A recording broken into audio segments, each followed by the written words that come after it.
अब बात उनकी जिनके बहुत बुरे दिन आ गए और बहुत बुरे दिन आ चुके। मुंबई की बात कर रहे हैं, जहां पर जहरीली शराब की शिकार का आंकड़ा लगातार बढ़ता जा रहा है। अब तक 87 लोगों की मौत हो चुकी है। 8 पुलिसकर्मियों को सस्पेंड कर दिया गया है और 5 आरोपी गिरफ्तार किए गए हैं। सवाल बरकरार है कि जहरीली शराब के कारोबारी पहले से ही क्यों नहीं धरे जाते। दारू देसी तो हॉस्पिटल में रखा है तो खत्म हो गया। हाड़ तोड़ मजदूरी करने वाली देह तसल्ली के तट खोज रही थी, लेकिन वहां बेसुधी के किनारे नहीं, मौत के कगार थे। मुंबई के मालवनी में मदिरा तबाही के तरावट लेकर आई। 10 रुपए में मिलने वाली शराब की बेसुधी में अंतिम विदाई का रसायन भी मिला था। मजदूरों की मौत का आंकड़ा बढ़ता जा रहा है। ममता लोग के पास पीते थे और हमेशा पीते, लेकिन ऐसा कभी हुआ नहीं। पहली बार ऐसा हो गया। डॉक्टर बोलते दारू में मिलावट है, जहर है। जैसे रोज पीते वैसे पीने गया, उसको भी क्या मालूम कि ऐसा कुछ हो जाएगा। मजदूर अस्पताल में भर्ती हैं, लेकिन इलाज की उम्मीद बीमार पड़ती जा रही है। सामने से मौत का दरवाजा खुलता है तो पीछे छूट जाता है रोता कलपता परिवार। कार्य चल रहे हैं, उनको पूरी तरह बंद करना चाहिए। ये प्रशासन की जिम्मेदारी है, चाहे पुलिस प्रशासन हो या अपने राज्य प्रशासन हो, उनकी सबकी जिम्मेदारी है। तुरंत बंद होना चाहिए। ये लोग बेचते हैं बाहर से, यहाँ 10 रुपये। और क्या भाव से क्या बेचते थे? 10 रुपये गिलास। कितने सालों से चल रहा था ये? दिहाड़ी मजदूरों के लिए भला कौन तकलीफ मोल लेता है, लेकिन मौत का आंकड़ा बढ़ने लगा तो पुलिस की जिम्मेदारियों ने अपने ठिठके हुए पांव भी बढ़ाए और केस को क्राइम ब्रांच के हवाले कर दिया गया। यहाँ पे 3 जन है, 3 अड्डे, 3 जन चलते हैं। एक ममता, एक ये और एक ऊपर आगे करके। तो ये तीनों के घरों पे रेड डील है, उनके सबके आदमी पकड़ लिए। इस मामले में पुलिस ने अब तक 5 लोगों को गिरफ्तार किया है और 8 पुलिसकर्मियों को निलंबित कर दिया गया है। जहरीली शराब बेचने का धंधा राजू लंगड़ा करता था, जिसने यह खुलासा भी कर दिया है कि 10 रुपए में शराब बेचने के लिए स्थानीय पुलिस वालों की जेबें गर्म की जाती थीं। जहरीली शराब वसई और बोरीवली से लाई जाती थी। 2 दिन पहले ही मुख्यमंत्री ने पुलिस के अपराधीकरण पर सवाल उठाए थे। आज उस अपराधीकरण का खौफनाक और विकृत चेहरा सामने है। मुंबई के मालवनी में मौत का मंजर है। झोपड़पट्टियों से अस्पताल के बीच कई भीड़ भरे रास्ते हैं और एक रास्ते पर कुछ कंधे कई मौतों को टांगे चलते हैं। मुंबई से विद्या के साथ आज तक ब्यूरो। क्या खाली पुलिस वालों को सस्पेंड करने से काम चल जाएगा? क्या उनके नाम एफआईआर में दर्ज नहीं होने चाहिए? मुंबई में जहरीली शराब बनाने से लेकर बेचने तक एक संगठित नेटवर्क काम कर रहा था। एक पूरा गैंग जिसमें एक ही लोग कई नाम से जाने जाते थे और उनके पुलिस वालों से तगड़े ताल्लुकात थे। 10 रुपए में वो भला सोचें आप कैसे मौत बांट पाते।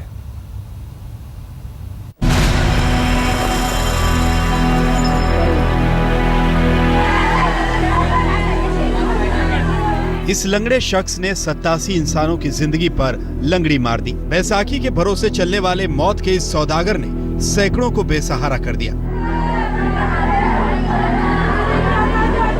लेकिन सवाल ये है कि क्या मुंबई के इस भयानक शराब कांड का एकमात्र गुनहगार सिर्फ ये लंगड़ा इंसान है? इस सवाल का जवाब जानने से पहले जरा ये जानिए कि मुंबई के मालवड़ी में मौत बांटने वाली जहरीली शराब आखिर आई कहां से। सूत्रों के मुताबिक अवैध शराब बनी बोरीवली और बसई के नेशनल पार्क की भट्टी में। वहां से ये राजू लंगड़ा के पास पहुंची। पुलिस ने चंद रुपए की रिश्वत लेकर शराब पहुंचने में मदद की। मैनकी स्वामी, फ्रांसिस डिमेलो और सलीम शेख जैसे अपराधियों ने शराब बेचने का पूरा नेटवर्क तैयार किया। इस वक्त मालवनी के गांव देवी लक्ष्मी नगर में है। यहाँ पर ये जो घर है यही है राजू लंगड़ा, जो मालवनी में जो मौतें हुई हैं जहरीली शराब पीने से। ये ही घर है जहां से पूरी शराबें निकलती थी। लोगों को यहीं से बांटा जाता था।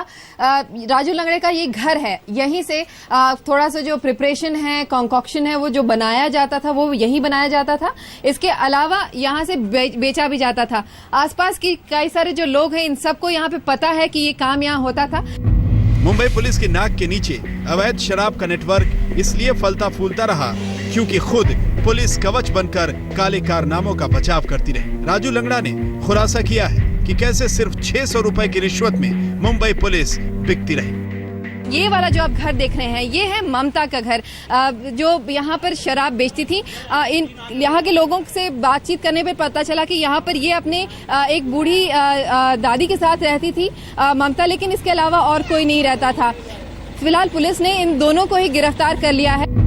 आज तक को ममता के बारे में कई सनसनीखेज जानकारियां मिली हैं। ममता के कई नाम हैं। किसी के लिए वो मीनाक्षी है, तो किसी के लिए मेनका, तो किसी के लिए अक्का। सूत्रों की माने तो उस पूरे रैकेट की सरगना वही है। शराब बनवाना, उसे अवैध तरीके से दुकानों तक पहुंचाना, फिर बेचना, सब कुछ उसकी निगरानी में होता है। शुरुआती रिपोर्ट बताती है कि ज्यादा मात्रा में मिथेनॉल मिलाकर शराब को जहर बना दिया गया।